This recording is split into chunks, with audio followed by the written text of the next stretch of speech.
Welcome back to the Coding Problem series. Today, we are mastering the iterative inorder traversal of a binary tree. This is a fundamental algorithm often asked in technical interviews. First, let's quickly recap what inorder traversal means. In this method, we follow the order: left, root, right. We traverse the left subtree first, then visit the root node, and finally traverse the right subtree.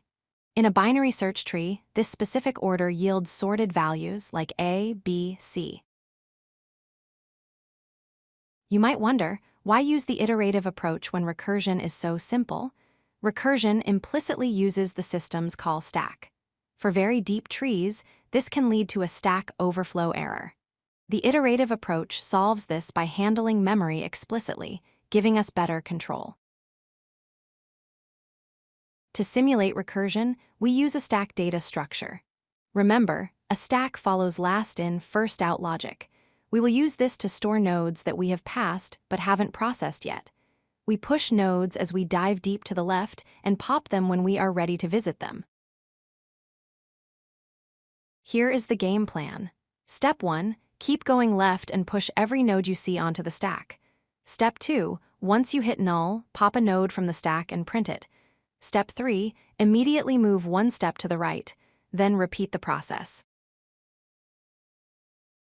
Let's visualize this. Starting at the root 10, we move left to 5 and then left to 2. We push all of them onto the stack, 10, 5, and 2. Now we are at node 2 and its left child is null. We cannot go deeper. Since we hit null, we switch to popping from the stack. The top item is 2. We pop it and print it. Our current output is just the number 2. Now, according to our algorithm, we try to move to the right child of node 2. Node 2 has no right child, so we go back to the stack. The next item is 5. We pop 5 and add it to our output. Now we have 2 and 5. Immediately after processing 5, we move to its right child, which is node 7. Here is the code implementation in Python. We initialize an empty stack and a current pointer. The outer while loop runs as long as there are items in the stack or the current node is not null. Inside, the inner loop handles the go left phase. Then we pop, print, and move right. Let's look at the efficiency. The time complexity is big O of n because we process each node exactly once. The space complexity is big O of h, where h is the height of the tree.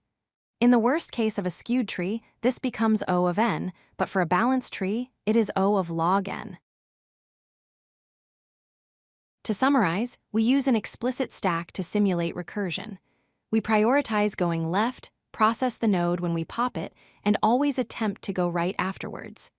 This method is robust and prevents system stack overflow errors. If you like this video, hit that like button and don't forget to subscribe. Visit codelucky.com for more such useful content.